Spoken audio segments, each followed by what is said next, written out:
ನೋಡಿ, ಇಷ್ಟೆಲ್ಲ ನಡೀತಾ ಇದೆ ಕಾಂಗ್ರೆಸ್ನಲ್ಲಿ. ಆದರೆ ಹೈಕಮಾಂಡ್ ಮಾತ್ರ ಸೈಲೆಂಟ್ ಆಗಿ ಕೂತಿದೆ. ಹಾಗಾದ್ರೆ ಏನು ಆಗ್ತಾ ಇದೆ ಅನ್ನೋದು ಒಂದು ಪ್ರಶ್ನೆ ಇದ್ದೇ ಇದೆ. ಇದೆಲ್ಲದರ ನಡುವೆ ಈಗ ಕಾಂಗ್ರೆಸ್ ಹೈಕಮಾಂಡ್ಗೆ ಡಿನ್ನರ್ ಪಾಲಿಟಿಕ್ಸ್ ತಲೆನೋವು ಶುರುವಾಗುತ್ತದೆ. ಡಿನ್ನರ್ ಪಾಲಿಟಿಕ್ಸ್ ತಲೆನೋವು. ಕುರ್ಚಿ ಫೈಟ್ ಮಧ್ಯೆ ಲಿಂಗಾಯತ ಎಸ್ಸಿ ನಾಯಕರು ಸಭೆಯನ್ನ ಕರೆದಿದ್ದಾರೆ. ಸಮುದಾಯದ ಹೆಸರಿನಲ್ಲಿ ಸಿಎಂ ಡಿಸಿಎಂ ಸ್ಥಾನದ ಬಗ್ಗೆ ಚರ್ಚೆಯೂ ಕೂಡ. ಸಮುದಾಯವಾರು ಸಿಎಂ ಡಿಸಿಎಂ ಸ್ಥಾನಕ್ಕೆ ಬೇಡಿಕೆ ಇಡೋದಕ್ಕೆ ನಿರ್ಧಾರವನ್ನ ಮಾಡಿದ್ದಾರೆ.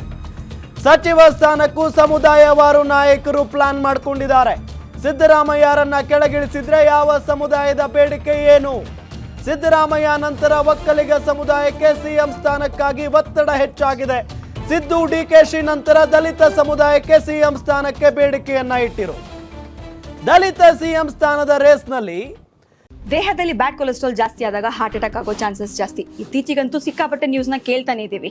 ಸೊ ಬ್ಯಾಡ್ ಕೊಲೆಸ್ಟ್ರಾಲ್ನ ಕಮ್ಮಿ ಮಾಡೋದಕ್ಕೆ ಉತ್ತಮವಾದ ಆಹಾರ ತುಂಬ ಇಂಪಾರ್ಟೆಂಟು. ಜೀನಿ ಸ್ಲಿಮ್ ಯೂಸ್ ಮಾಡಿ. ಕರೆಕ್ಟ್, ಜೀನಿ ಸ್ಲಿಮ್ನಲ್ಲಿರುವಂತಹ ಎಷ್ಟೋ ಆಹಾರ ಧಾನ್ಯಗಳು ಕೊಲೆಸ್ಟ್ರಾಲ್ ಲೆವೆಲ್ನ ಕಮ್ಮಿ ಮಾಡೋದಕ್ಕೆ ಹೆಲ್ಪ್ಫುಲ್ ಆಗುತ್ತೆ. ಸೊ ಹೆಲ್ದಿ ಆಗಿರಿ, ಜೀನಿ ಸ್ಲಿಮ್ನ ಯೂಸ್ ಮಾಡಿ. ಗೃಹ ಸಚಿವ ಪರಮೇಶ್ವರ್ ಅವರಿದ್ದಾರೆ. ಪರಮೇಶ್ವರ್ ಈ ಹಿಂದೆನೇ ಆಗಬೇಕಾಗಿತ್ತು, ಬಟ್ ಕಾರಣಾಂತರಗಳಿಂದ ಆಗಿಲ್ಲ ಅಂತ ಹೇಳಿ ಅವರವರೇ ಹೇಳ್ಕೊಳ್ತಾ ಇರ್ತಾರೆ. ಈ ಮೊದಲಿನಿಂದಲೂ ಕೂಡ ನಾವು ಗಮನಿಸ್ತಾನೆ ಬಂದಿದ್ದೇವೆ. ನೋಡಿ, ಒಂದು ಕಡೆ ಈಗ ಯತೀಂದ್ರ ಅವರ ಹೇಳಿಕೆ ಸಿಕ್ಕಾಪಟ್ಟೆ ಸಂಚಲನ ಮೂಡಿಸ್ತಾ ಇರೋದು. ಅಂತ ಅಂದರೆ ಈಗಾಗಲೇ ಇವತ್ತು ಅವರು ಭಾಳ ಸ್ಪಷ್ಟವಾಗಿ ಒಂದು ಹೇಳಿಕೆಯನ್ನು ಕೊಟ್ಟಿದ್ರು. ಹೈಕಮಾಂಡ್ನವ್ರು ಇದುವರೆಗೂ ಕೂಡ ಇದ್ರ ಬಗ್ಗೆ ಮಾತಾಡಿಲ್ಲ ಅಂತ ಅಂದರೆ ಒಂದು ಸ್ಪಷ್ಟನೆ ಆದಂಗೆ ಲೆಕ್ಕ. ನಮ್ಮ ತಂದೆ ಸಿದ್ದರಾಮಯ್ಯನವರೇ 5 ವರ್ಷಗಳ ಕಾಲ ಮುಖ್ಯಮಂತ್ರಿ ಆಗಿರ್ತಾರೆ ಅಂತ ಅರ್ಥ ಅಂತ ಹೇಳಿ. ಸೊ ಆ ನಿಟ್ಟಿನಲ್ಲಿ ಈಗ ಡಿ ಕೆ ಶಿವಕುಮಾರ್ ಪ್ರತಿಕ್ರಿಯೆ ಕೊಟ್ಟರು. ರಾಮನಗರ ಶಾಸಕ ಇಕ್ಬಾಲ್ ಹುಸೇನ್ ಅವರು ಪ್ರತಿಕ್ರಿಯೆ ಕೊಟ್ಟರು. ಹೀಗೆ ಒಂದಲ್ಲ ಒಂದು ರೀತಿಯಾದಂಥ ಬೆಳವಣಿಗೆಗಳು ನಡೀತಾನೆ ಇದ್ದಾವೆ. ಇದೆಲ್ಲದರ ಜೊತೆಗೆ ಈಗ ಡಿನ್ನರ್ ಪಾಲಿಟಿಕ್ಸ್ ನಡೀತಾ ಇದೆ ರಾಜ್ಯ ಕಾಂಗ್ರೆಸ್ನ ವಲಯದಲ್ಲಿ. ಒಂದು ಕಡೆ ಲಿಂಗಾಯತ ನಾಯಕರು ಎಲ್ಲ ನಾಯಕರನ್ನ ಗುಡ್ಡೆ ಹಾಕೊಂಡು ಸಭೆಯನ್ನು ಮಾಡ್ತಾರೆ ಡಿನ್ನರ್ ಪಾಲಿಟಿಕ್ಸ್ ನೆಪದಲ್ಲಿ. ಮತ್ತೊಂದು ಕಡೆ SC/ST ನಾಯಕರು ಅಥವಾ ದಲಿತ ನಾಯಕರೆಲ್ಲ ಸೇರಿ ಒಂದು ಕಡೆ ಸಭೆಯನ್ನು ಮಾಡ್ತಾ ಇದ್ದಾರೆ ಡಿನ್ನರ್ ನೆಪದಲ್ಲಿ. ಸೊ ಇದು ಎಲ್ಲ ಒಂದು ಕಡೆ ಹೈಕಮಾಂಡ್ ನಾಯಕರಿಗೆ ಸಿಕ್ಕಾಪಟ್ಟೆ ಟೆನ್ಷನ್ಗೆ ಕಾರಣ ಆಗಿರೋದು.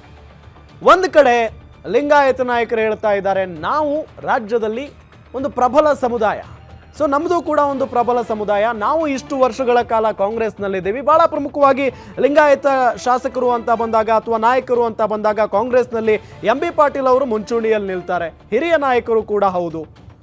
ಸೊ ಅವರು ಕೂಡ ಮುಖ್ಯಮಂತ್ರಿ ಆಕಾಂಕ್ಷಿ ಆಗಿದ್ದಾರೆ. ಇದೆಲ್ಲದರ ಜೊತೆಗೆ ದಲಿತ ನಾಯಕರು ಅಂತ ಬಂದಾಗ ಮುಖ್ಯಮಂತ್ರಿ ರೇಸ್ನಲ್ಲಿರೋದು ಭಾಳ ಪ್ರಮುಖವಾಗಿ ಹೆಸರು ಕೇಳಿ ಬರ್ತಾ ಇರೋದು ಗೃಹ ಸಚಿವರಾಗಿರುವಂಥ ಜಿ ಪರಮೇಶ್ವರ್. ಅದಾದ ನಂತರ ಬೆಳಗಾವಿ ಸಾಹುಕಾರ ಸತೀಶ್ ಜಾರಕಿಹೊಳಿ ಅವರ ಹೆಸರು ಕೂಡ ಮುಂಚೂಣಿಯಲ್ಲಿದೆ.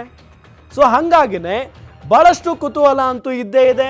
ಜೊತೆಗೆ ಅಕಸ್ಮಾತ್ ಆಗಿ ಸಿಎಂ ಸ್ಥಾನದಿಂದ ಸಿದ್ದರಾಮಯ್ಯನವರನ್ನ ಇಳಿಸಿದ್ದೇ ಆದರೆ ಯಾರು ನೆಕ್ಸ್ಟ್ ಸಿಎಂ ಅಂತ ಬಂದಾಗ ನಾವು ಇದ್ದೀವಿ ಅಂತ ಹೇಳಿ ತೋರಿಸ್ಕೊಳ್ತಾ ಇದ್ದಾರೆ ಇಲ್ಲಿ ಲಿಂಗಾಯತ ನಾಯಕರು ಮತ್ತು ದಲಿತ ನಾಯಕರು. ಸಮುದಾಯದ ಹೆಸರಿನಲ್ಲಿ ಸಿಎಂ ಡಿಸಿಎಂ ಸ್ಥಾನದ ಬಗ್ಗೆ ಚರ್ಚೆ ನಡೀತಾ ಇದೆ. ಸಮುದಾಯವಾರು ಸಿಎಂ ಡಿಸಿಎಂ ಸ್ಥಾನಕ್ಕೆ ಬೇಡಿಕೆಯನ್ನು ಇಡುವುದಕ್ಕೆ ನಿರ್ಧಾರವನ್ನ ಮಾಡಿದ್ದಾರೆ. ಸಚಿವ ಸ್ಥಾನಕ್ಕೂ ಸಮುದಾಯವಾರು ನಾಯಕರು ಪ್ಲಾನ್ ಮಾಡ್ಕೊಳ್ತಾ ಇರುವುದು ಬಹಳ ಇಂಟ್ರೆಸ್ಟಿಂಗ್ ಆಗಿ ನಡೀತಾ ಇರುವಂತಹ ರಾಜಕೀಯ ಬೆಳವಣಿಗೆ ಇದು. ಮುಖ್ಯಮಂತ್ರಿಗಳು ಎಲ್ಲರನ್ನೂ ಸರಿ ಸಮಾನವಾಗಿ ಕಾಣ್ತಾರೆ. ಇವತ್ತೊಂದು ಅದ್ರಾಗ ಏನು ಎರಡು ಮಾತಿಲ್ಲ.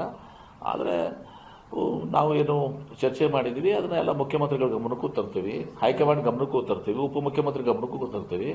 ಇದ್ರಾಗ ಯಾವುದೇ ಪರ್ಸನಲ್ ಅಜೆಂಡಾ ಇಲ್ಲ, ಯಾರನ್ನೇ ದ್ವೇಷ ಮಾಡುವಂಥದ್ದಲ್ಲ. ಆಮೇಲೆ ಯಾವ ಇದರಲ್ಲಿ ಕೂಡ ನಾವು ಇದನ್ನ ಮಾಡುವಂಥದ್ದು ಕೆಲಸ ಆಗಿಲ್ಲ. ತಾರತಮ್ಯ ಆಗಿದೆ ಅಂತ ನಾವು ಹೇಳೋದಲ್ಲ, ನಮಗೆ ಡ್ಯೂ ಶೇರ್ ಕೊಡಬೇಕು. ನಾವು ತಾರತಮ್ಯ ಆಗಿದೆ ಅಂತ ಹೇಳಿನ ಯಾರೆಲ್ಲರಿಗೆ ಏನು ಕೊಡ್ತೀವಿ ಅವ್ರು ಕೊಡಿ, ಹಕ್ಕು ನಮಗೆ ಸಂತೋಷ ಇದೆ.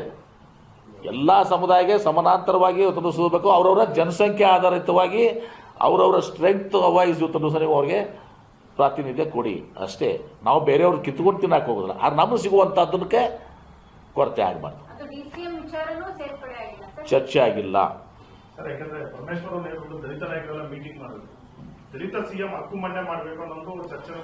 ನಮ್ಮಲ್ಲಿ ಅಂಥದ್ದು ಯಾವುದು CM DCM ಇದು ಯಾವುದು ಚರ್ಚೆ ಆಗಿಲ್ಲ. ಆಮೇಲೆ ವೈಯಕ್ತಿಕ ಯಾರ್ದೂ ಕೂಡ ಚರ್ಚೆ ಆಗಿಲ್ಲ. ಇದ್ರಾಗ ಯಾವುದೋ ಒಂದು ಮಾಧ್ಯಮದ ನೋಡಿ ಎಂ ಬಿ ಪಾಟೀಲ್ರು ಇದು ಅಂತೇಳಿ ನೇತೃತ್ವ ಪಾಪ ಅಶೋಕ್ ಮೀಟಿಂಗ್ ಕರೆದಿದ್ದು PM ಅಶೋಕ್ ಅವ್ರು ಕರೆದಿದ್ದಾರೆ, ಅಶೋಕ್ ಪಟ್ಟಣ್ ಅವ್ರು ಕರೆದಿದ್ದಾರೆ. ಅಶೋಕ್ ಪಟ್ಟಣ್ ಯಾರ್ದು ನೇತೃತ್ವ ಇರಲಿಲ್ಲ, ಇಲ್ಲಿ ಎಲ್ಲರದ ಸಾಮೂಹಿಕ ನೇತೃತ್ವ ನಮ್ಮಲ್ಲಿ. ಯಾರು ಎಂ ಬಿ ಪಾಟೀಲ್ ಕರೆದಿಲ್ಲ, ನಾನು ಹೇಳ್ತಾ ಇದ್ದೀನಿ ಕೇಳಿ, ಸಾಮೂಹಿಕ ನೇತೃತ್ವ ಅಶೋಕ್ ಪಟ್ಟಣ್ ಅವರು ಈ ಮೀಟಿಂಗನ್ನು ಕರೆದಿದ್ರು. ಮತ್ತು ಈ ಮೀಟಿಂಗ್ ಕರೀಲಿಕ್ಕೆ ಕಾರ್ಯಕರ್ತರು ನಮ್ಮ BR ಪಾಟೀಲ್ ಆಳಂದವರು. ಇಲ್ಲಿ ಯಾರ್ದು ನೇತೃತ್ವ ಇರೋದಲ್ಲ, ನಾವೆಲ್ಲ